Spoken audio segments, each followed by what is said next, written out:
Hey guys, I hope you all are doing well. So I want to talk about a few things that's going on in the world here. We have Letoya Luckett and Tommuicus Walker. Many of you know they're getting a divorce, right? And this comes after Tommuicus Walker stepped out on Letoya Luckett during her pregnancy some time ago, and there was a sex tape that surfaced and it quickly got taken down by the lawyers. So here we are, 2021. Letoya Luckett, made an official post on social media saying, hey, we made the decision to get divorced, et cetera, et cetera. And, to be going through all of that, you have to really have a strong support system, especially when you're pregnant. You don't want to be stressed out and stuff while you have your estranged husband out doing what he wants with who he wants.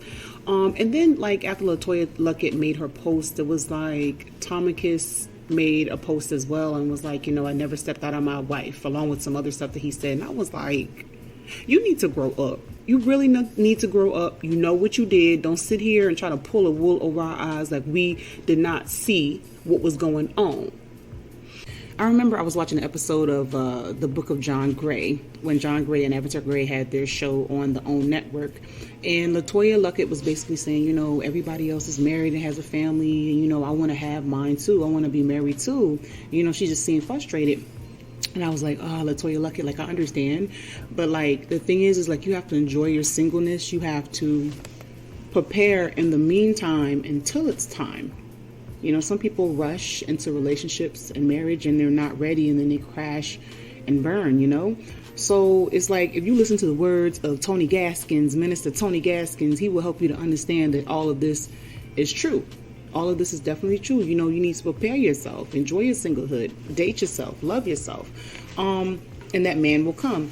But, it's just don't let society push you into something you're not ready for. I know you're looking at this and it looks good, but maybe it's not your time. Also don't let people push you to the point where it's just you should be married right now. You should be in a relationship not right now. But hold up. You don't run this. I'm on God's timeline, not your timeline, okay? But anyways. Okay, so Keri Hilson is being attacked yet once again, because she basically said slowly but surely, our freedom of speech is going to be taken away because of what we post. She's look at our leaders and what they're going through, so, we can be impacted too. My thing is Keri Hilson should have sat this one out. Okay, her moral compass seems to be broken. Why would you even say something like that in light of the situation that's taking place with Trump in the Capitol? It's a lot going on. See, freedom of speech ain't so free. You're free to speak, but then there's it's what happens after you speak that matters. It's the reactions, it's the repercussions, it's, the influence. It's so many things that happen. So no, freedom of speech ain't so free. It will cost you. For example, Keri Hilson, if you remember back in 2011 at the Soul Train Music Awards, when you asked to hold that magazine with Beyonce and Jay-Z. And he said, yeah, who is that? You said, no, I'm sorry, I can't do that. You can't hold a magazine. So you spoke your mind. You were free to speak, girl. But you know what? Your freedom of speech cost you. Because for the next 10 years, the Beehive has been attacking you. So, anyways, moving on. So Lori Harvey and Michael B. Jordan have made it official. And so, they have their pictures together, being candid and cute or whatnot. And so, I talked about Lori Harvey before. She is either an industry decoy, she might write a book one day, or this girl is just living her best life. But I'm here for every minute of it. I like the way she has men wrapped around her finger. She dates them, does whatever, drops them, and then moves on. Story of her life. I'm just enjoying this dynamic here where her father has been giving relationship advice for years on end, and then you have a stepdaughter that's just, thotting it and bopping it and doing whatever. So, girl, be free, do you. Okay, next, Keyshia Coles and Ashanti. January 21st, that's what they said. Third time's a charm. Third time is a charm. So I looked in the story for Verzuz, and it has a countdown into the Verzuz. Look, y'all. People are frustrated. They're just like, keep this Verzuz. I don't want it. I don't care about this. Like, whatever. You lied to us, Swiss Beach. You said it was going to be Monday. Look, I don't know what's going on.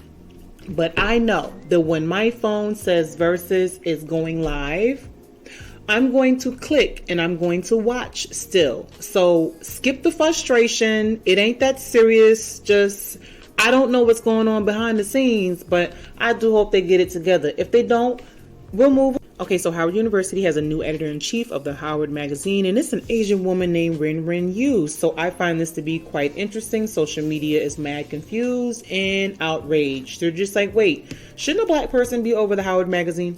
Not an Asian woman? Right? So let me tell you something. I am an HBCU graduate, and I understand the concept of diversity as well. And so if you go on a HBCU campus, you will see a majority of the student population is black, while you have the remainder that is students from, other parts of the world, or they're from other races, okay? The same thing applies to the staff, most of the time, where the staff is majority black and the remainder is, of other races. But sometimes it's more like 50-50, 40-60 in terms of, how things are set up. But anyway, with HBCUs, yes, we practice diversity, but we also strive to preserve the black culture. So when you have, different platforms that put out, content for the university, you expect it to be from someone that understands black culture, right? So when you have an Asian woman that's, the editor-in-chief for a magazine of one of the most prominent HBCUs in our country, is just like, wait, she has her credentials to write and be over a magazine, but does she understand the black culture? Like, does she understand how HBCUs run? Like, has she graduated from an HBCU? Like, does she understand, like, HBCU college life, like the cafeteria, like being in the plaza, like D9, like does she understand freshman life? Like, does she understand all of these things? Like, wait, does she understand Black Twitter? Like, we need to know these things, because you just can't be able to write, and yes, you can run a magazine and you got that aspect down, but do you understand us? That's the thing. So I'm in the boat with everybody else, right? Like, I have questions. I'm just like, okay, this new editor-in-chief, like, what's going on, right? But I'm going to take one foot out the boat, right? And I'll think out the box here, or think out the boat. What if there's a 1% chance that this woman actually knows what she's doing? She's familiar with black culture. She hasn't graduated from an HBCU, but she understands HBCU life based off of just research. And she can actually deliver. What if there's that chance? What if this is like one of those things where, like, it's a method to the madness, and they knew what they were doing when they hired her, because there was something that they picked up on during the interview besides her credentials? Like, there's something that, they're not saying that, if they release it to the world, they'd be, giving it out too early. Like, what if they know that this woman knows what she's doing? Now I'm going to put my foot back in the boat, right? And I'm going to shift here a little bit and say, what if this was a predominantly Asian university? Just saying. And there was a black person over their magazine. Do you think this would work, though? Man, let me tell you something. Cultural competence and, practicing diversity become complex. Becomes very complex. So, people want to make sure that you understand the culture of the environment, of the workplace, of the organization, of the position, or whatever it may be, so things can be ran effectively. So yes to diversity, but also yes to cultural competence. So, okay guys, so leave your thoughts below. Tell me how you feel. Letoya Luckett and Tommuicus are getting a divorce. Yay. In the words of Mary J. Blige, no more drama. You have Keri Hilson, where she wrote a post about freedom of speech while she was exercising her freedom of speech. And girl, right now is not the time to be talking about freedom of speech. Did you not learn from the first time? That you have Harvey, who is the queen of these city boys out here.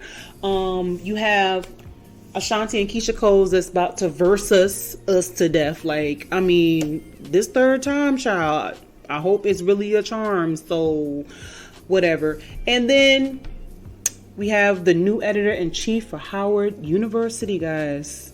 Does not look like the typical person that should be running the magazine, but we're going to see how this works out, okay? All right, guys, you take care.